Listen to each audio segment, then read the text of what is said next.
puede resolver más allá del Estado. Ahí, no sé, Jorge, si nos puedes dar una mano con esa mirada que va por el lado que tú trabajas y planteas, ¿no? Sí, yo, la verdad es que un gusto. A ver, yo voy a plantear sobre la base de lo que ustedes ya han dicho, pero en especial un tema, ¿no? Que es, o sea, yo sí comparto de que no era un problema jurídico, era un problema político, ¿no? Y eso tiene mucha importancia porque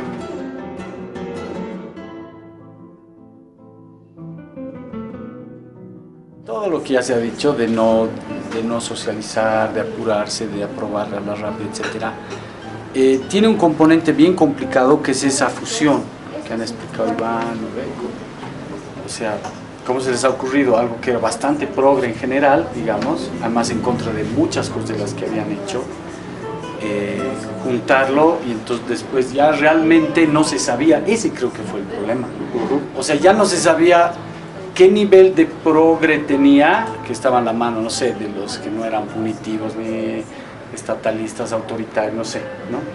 Pero además yo quiero vincularlo eso ahora a las consecuencias políticas, porque yo creo que realmente, digamos, ha sido un gravísimo error, digamos, no en el tema penal, pero igual de abogados, resolver un problema político tan importante de la elección, de la posible reelección de Evo Morales, con un argucia leguleya. O sea, eso ha sido muy grave, porque incluso en las experiencias más cercanas que tienes, Chávez cuando pierde el 2007, ganó 14 elecciones seguidas, pierde el 2007 para ir a la tercera reelección, y el tipo dice, no, vamos a ganar en cancha.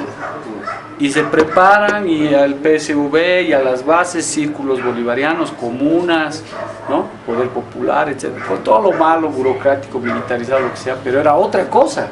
No era, bueno, hemos perdido, ¿no ve? Y ahora nos inventamos que tenemos derecho humano a ser reelegidos todos, o sea. Y no un antimacista, ni, ¿no ve? O sea, la señora de la, ¿me entiendes? De aquí arribita, no sé, de cualquier villa, o sea, la señora... ¿Cómo así? O sea, y por eso doy el ejemplo de Chávez, para que no crean que estoy pensando, no sé. Yo personalmente pienso que había que plantear la cosa en términos de necesidad política. Decirle, ay, pues la necesidad política de que Evo Morales sea candidato, sino ¿quién va a ser? Y no inventarte, pues, argucia, legule. ¿Y por qué estoy hablando de eso? Porque creo que ha pasado lo mismo en este problema del código penal.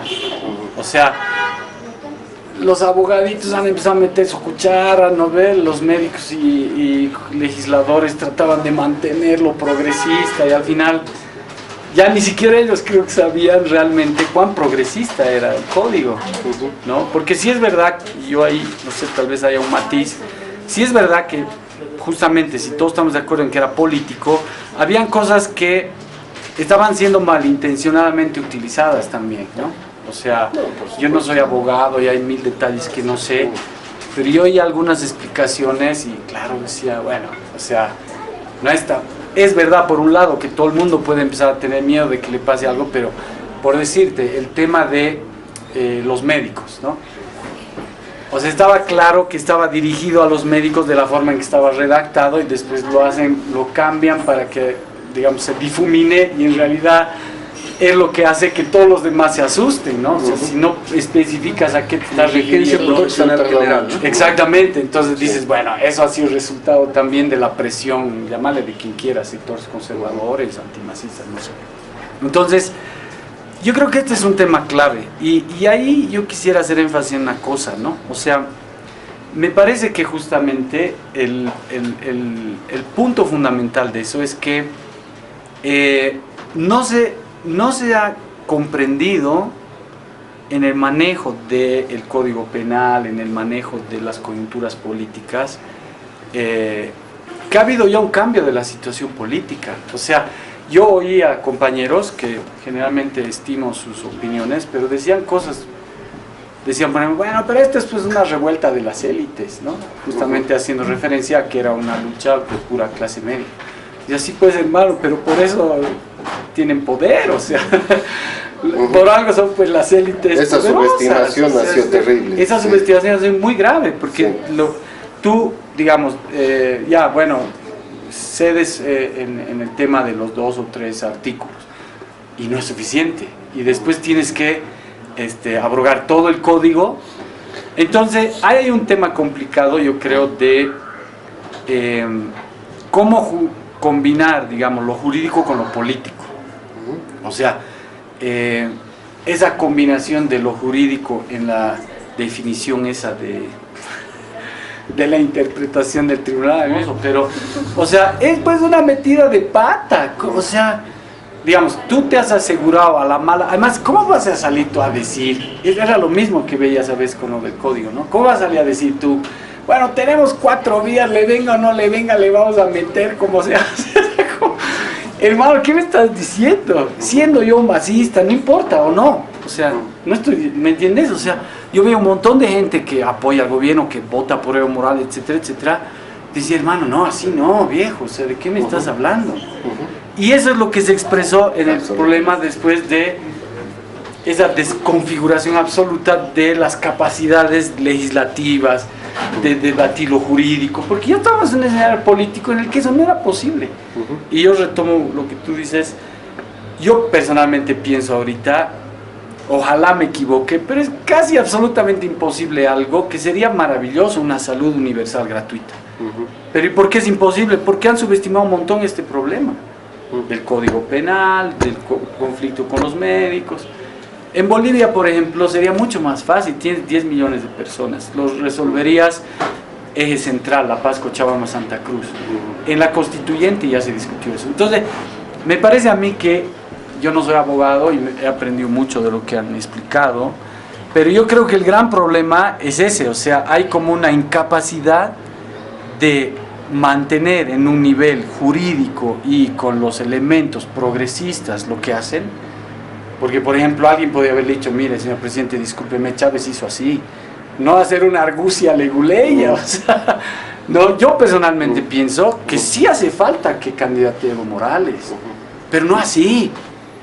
Porque no, ni siquiera la gente ilustrada, los abogados y economistas, la caserita de la esquina, todos se dan cuenta. Entonces tú, digamos, el costo político de ese manejo jurídico de la coyuntura es grave, ¿no? En las últimas encuestas tiene 22% de intención de voto. Ahora estará desinflado, bueno, hay intereses, pero más de 30 a 35 tampoco tiene. O sea, y bueno, el 19, ¿cuánto será? No sabemos, por ahí se vuelve a inflar.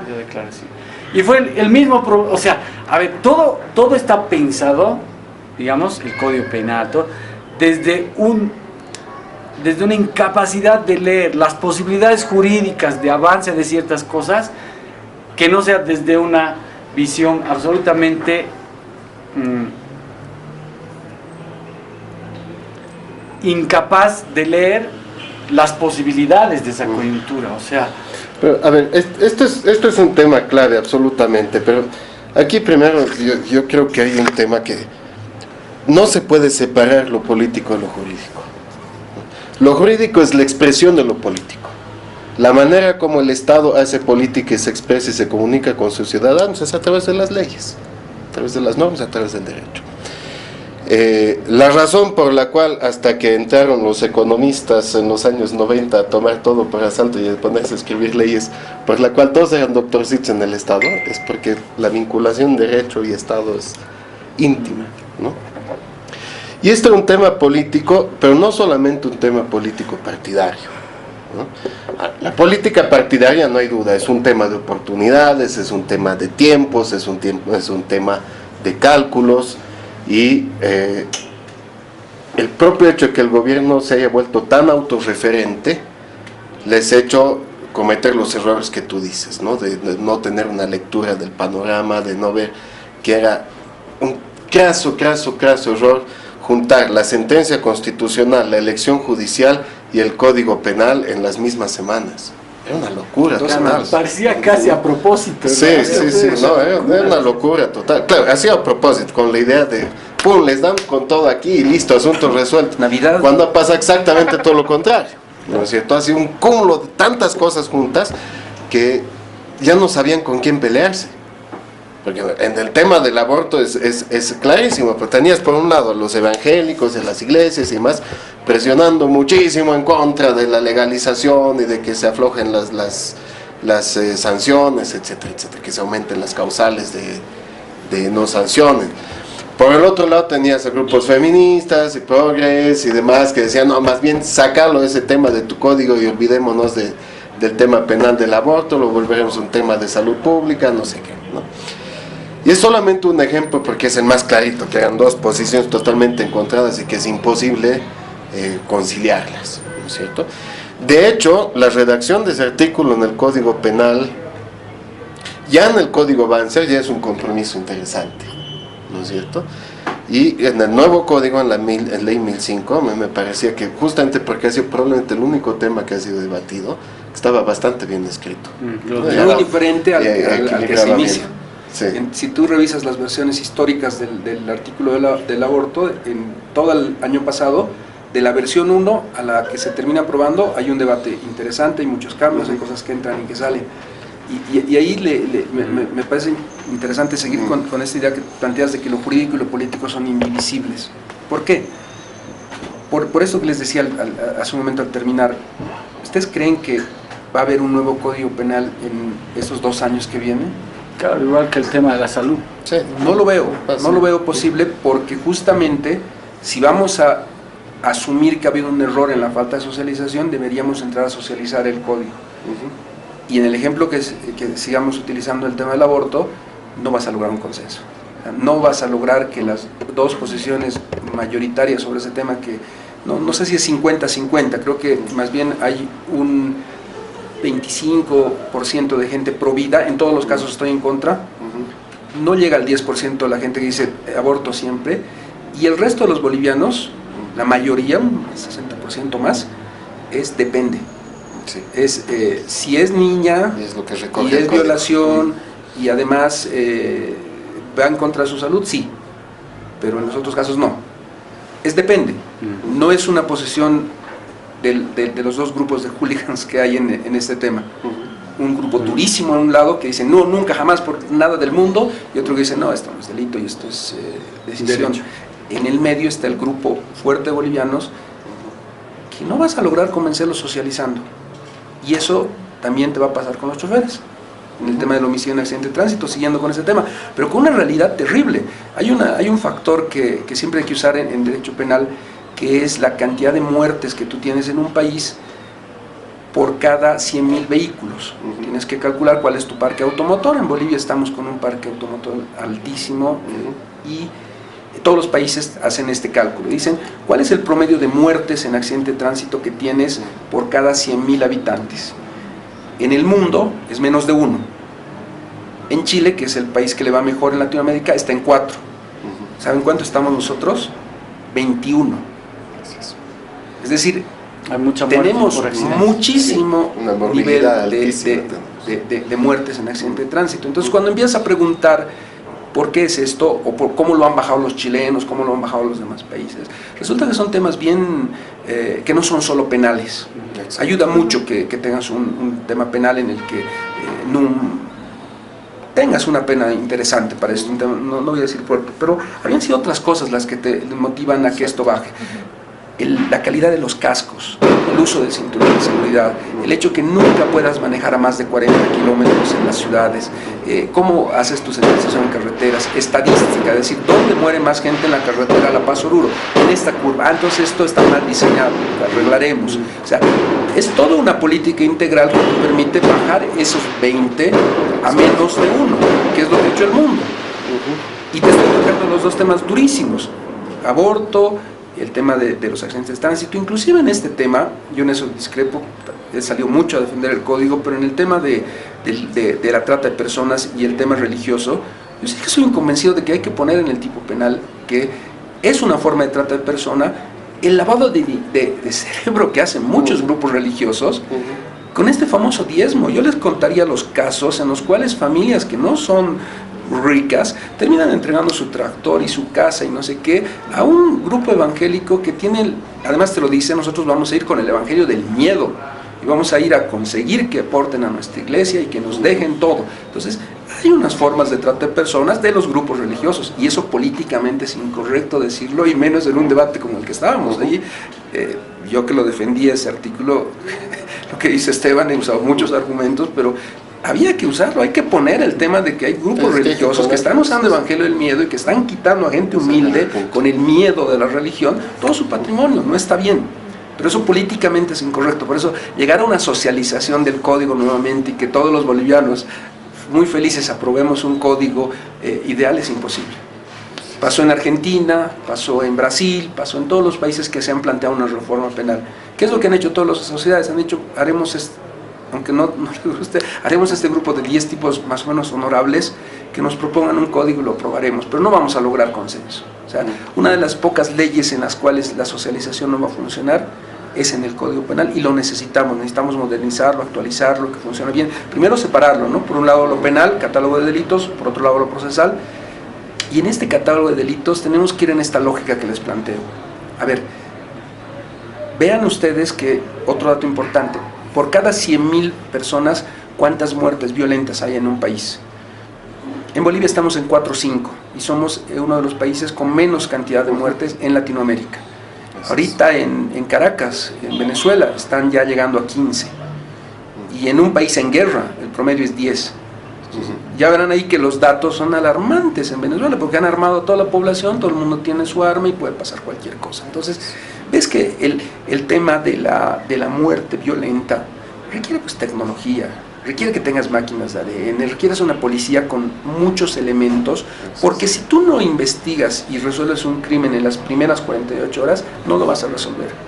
Y tenemos que dejar de mentirnos los jueces, los fiscales y los policías a la población, de decirles, ¿saben qué? Después de un mes yo voy a conseguir encontrar al culpable, como lo que ha pasado en Oruro en este atentado. Si no lo arreglas ese crimen en las primeras 48 horas, tienes que ser sincero y decir, discúlpeme, me equivoqué como Estado, no voy a encontrar solución. No hacemos eso. Va a seguir este proceso, van a imputar a alguien en algún momento, van a hacer audiencias que se van a suspender cientos de veces, y de aquí a 5 o 6 años o más vas a tener unas familias o unas personas que han tenido la mala suerte de pasar por ahí, que van a estar viendo cómo el estrés de un proceso destruye a esa persona, que probablemente no sea culpable de nada, pero tenemos que hacer un juicio. ¿Cómo vamos a dejar el tema de un juicio? Tienen que dejar de mentirse. Ningún Estado, ninguna sociedad ha resuelto todos los crímenes que se producen en su sociedad. Y si no damos la capacidad tecnológica de resolver esto al principio, no vamos a hacer nada. La policía es crucial en una reforma a la justicia. Política, justicia, relación, ¿cómo llevamos esto adelante? Yo creo que hay un tema, y lo planteo siempre en esto, que es crucial: fiscal general. El dueño de este código, el que va a perseguir los delitos y que va a dar soluciones o la va a terminar de embarrar, es el fiscal general. Coincido, no tiene que ser un político, tiene que ser un hombre con visión política, pero no un partidario. Exacto. Y se le ha acabado el periodo al Ramiro Guerrero. Han pasado volando estos 6 años, en octubre termina su periodo, el país va a tener un nuevo fiscal general este año. El Parlamento tiene que escoger ese fiscal general. Yo calculo que desde junio, mayo comenzarán el proceso de selección, buscarán el mejor perfil, darás examen, lo que tú quieras, pero el próximo fiscal general tiene que decirle al país cómo va a arreglarnos este nivel de impunidad que tenemos, cómo va a aprobar un nuevo Código Penal, o si no lo va a aprobar, pero va a ser otro debate ya no va a ser esos jueces fiscales, que coincido, nadie les va a confiar que interpreten la ley, sino va a tener que ser esa persona que logre convencer a la sociedad que va a poder asumir una reforma penal, porque el fiscal general es el dueño de la acción penal, es el que va a decidir quién va a la cárcel, quién no va, los próximos 6 años. Esa elección de fiscal general me parece que es donde podría darse el debate social, porque va a haber perfiles. Yo estoy seguro que va a haber algunos que sabemos que son punitivistas y que son inquisitivos y que meten a la cárcel a todo el mundo, y hay otros que son muy garantistas, hipergarantistas, hay otros al medio. Pero escucharemos como sociedad quién va a ser nuestro próximo fiscal general y cómo nos propone cambiar la justicia penal y la justicia, cómo contribuir a cambiar la justicia. Pienso que por eso pedirle al Parlamento aprobar un nuevo código con esta relación política-justicia no hay, pero el próximo fiscal general es un jurista político. Y eso pasa en el mundo. Kennedy lo ha puesto a su hermano de fiscal general. No es malo. El próximo fiscal general va a tener que ser un hombre de confianza del MAS. 100%, no creo que lo elijan a Carlos Alarcón, ni a Carlos Bort, ni al doctor Velázquez, ni al Javier, no creo que elijan a alguien que no sea del MAS, pero aún eligiendo a alguien que tenga una visión política similar o afín al MAS, tienen que escoger al mejor hombre posible, alguien que realmente esté dispuesto a jugársela en los 6 años que vienen, a mejorar nuestro sistema de justicia y a llevar este debate. Alguien que la población pueda decir, este tipo no va a hacer lo que, no lo va a meter al sacerdote por predicar, ni al médico porque le cae mal, ni al político porque está ahí metido en esto, alguien objetivo. Los fiscales no son imparciales, es otra mentira. Los jueces son imparciales, los fiscales son objetivos. Los fiscales están yendo a acusar en nombre del Estado y a mandar a la gente a la cárcel y tienen que tomarse su caso en serio.